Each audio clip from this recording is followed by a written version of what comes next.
नमस्कार, मैं हूं राजीव शर्मा और लेकर हाजिर हूं आपका अपना शो आज सुबह। बुलेटिन में सबसे पहले बात ताजा बहस की। काफी माथापच्ची के बाद गुरुवार को बीजेपी और कांग्रेस ने अपने उम्मीदवारों की लिस्ट जारी की, जिसके बाद ये बड़ी बहस का मुद्दा हो गया कि क्या यही है 2014 में चुनाव जीतने की तैयारी। इसी बहस का एक अंश देखिए। मुकेश नायक जी, सबसे पहला मेरा सवाल, भ्रष्टाचार के खिलाफ राहुल गांधी के साथ संकल्प और भ्रष्टाचार के आरोपियों को आपने टिकट दे दिया। सबसे पहला उदाहरण पवन बंसल का। दीपक जी, सिर्फ एक उदाहरण है पवन बंसल का, लेकिन उन पर सीधे भ्रष्टाचार का आरोप नहीं है। और उनके भतीजे ने जो गलती की थी उनको उसकी सजा मिली है, वो जेल गए हैं, जांच चल रही है, सीबीआई इंक्वायरी चल रही है। पवन बंसल का एक लंबा संसदीय जीवन रहा है, लंबा सामाजिक और राजनीतिक जीवन रहा है, और केवल किसी दूसरे की गलती के कारण उनके पूरे दूसरे की गलती नहीं भाई, उनके सगे भांजे हैं, उनके इलेक्शन एजेंट रह चुके हैं। मुकेश नायक जी, उनके सगे भांजे हैं, उनके इलेक्शन एजेंट रहे हैं आज तक। हाँ। और उनकी कितनी पैठ है उनके घर में सब जानते हैं, पूरा चंडीगढ़ जानता है, पूरा नॉर्थ इंडिया जानता है। जी हाँ, उनके सगे भांजे हैं, उनने गलती की थी, उसकी उन्हें सजा मिली है, लेकिन उनकी गलती की सजा पवन बंसल को देना उचित नहीं है। गलती की सजा पवन बंसल को देना उचित नहीं है। राजनीति में शुचिता और भ्रष्टाचार को खत्म करने की बात करते हैं। नलिन कोहली साहब, ये बात गले से उतरती है आपके? कांग्रेस के इतिहास पर हम क्या टिप्पणी करें? आज तक मुझे लगता है विश्व के सबसे बड़े जो घोटाले हुए हैं दीपक जी, वो कांग्रेस के इस पिछले 10 साल के कार्यकाल में हुए।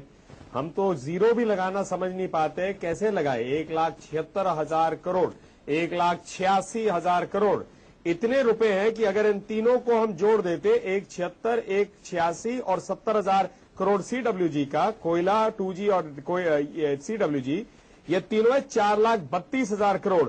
ये औसत 66 लाख हर गांव को, 6.5 लाख गांव को बांट सकते थे। तो कांग्रेस पार्टी शायद मानती है कि जब सलमान खुर्शीद जी 70-72 लाख का घोटाला करते तो ये कोई घोटाला नहीं है। तो हमारी इससे ज्यादा टिप्पणी हो नहीं सकती। आपकी टिप्पणी नहीं हो सकती, लेकिन प्रेम शुक्ला जी, आपकी टिप्पणी क्या है?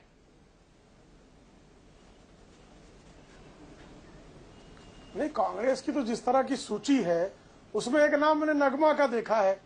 आप संजय दत्त का 12 मार्च 1993 में अभियुक्त का बयान देख लीजिए, किस तरह से नगमा और संजय दत्त और अनीस इब्राहिम के संबंध है, इसको पढ़ लीजिए आप। तो अंडरवर्ल्ड के से जुड़े लोगों को ये टिकट बांट रहे हैं, भ्रष्टाचार के आरोपियों को ये टिकट बांट रहे हैं।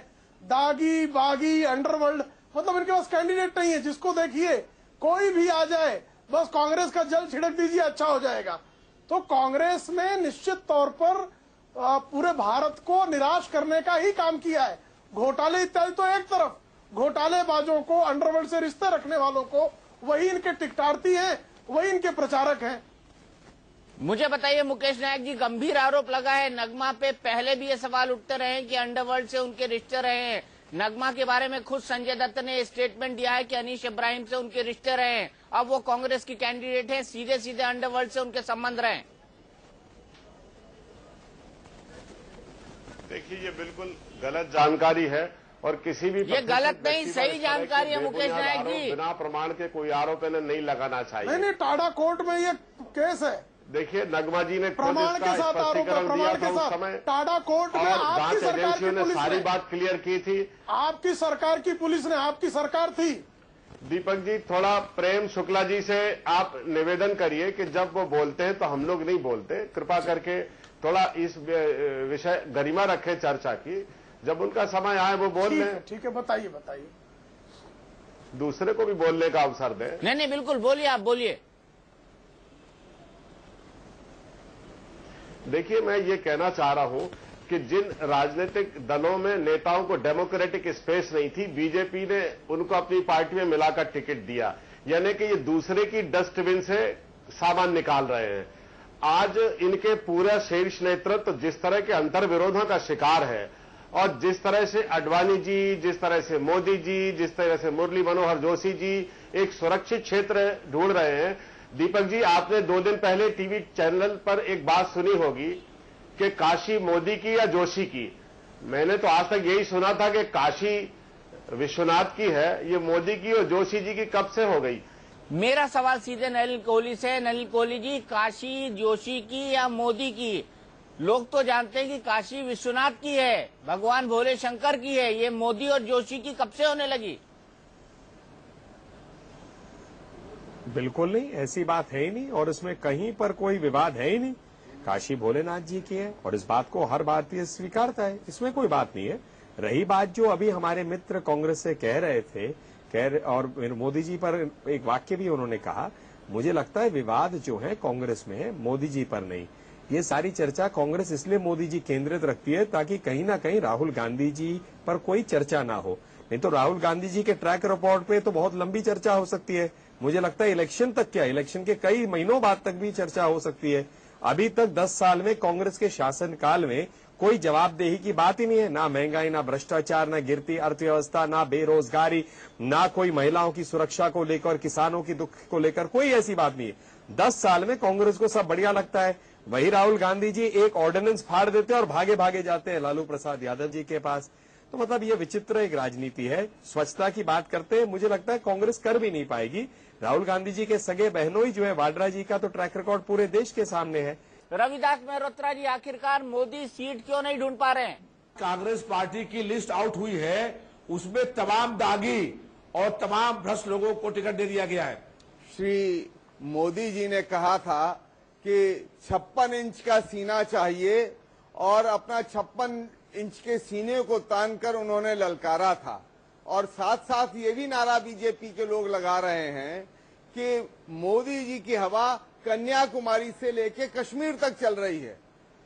ये ऐसी जमीन तलाश रहे हैं, ऐसी सीट तलाश रहे हैं जहां इनको सांप्रदायिक टकराव पैदा करके कुछ रोटी सेकने का काम मिले। बिहार में जो पहले जो कुछ भी अब तक है वो नीतीश कुमार जी के नेतृत्व में आपकी पार्टी को भी कामयाबी मिली।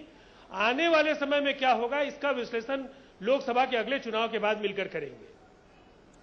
प्रेम शुक्ला जी, आखिरी सवाल। आपके गठबंधन में पति पत्नी और राजीव भाई, अच्छी बात, आपके गठबंधन में पति पत्नी और वो आ गई है।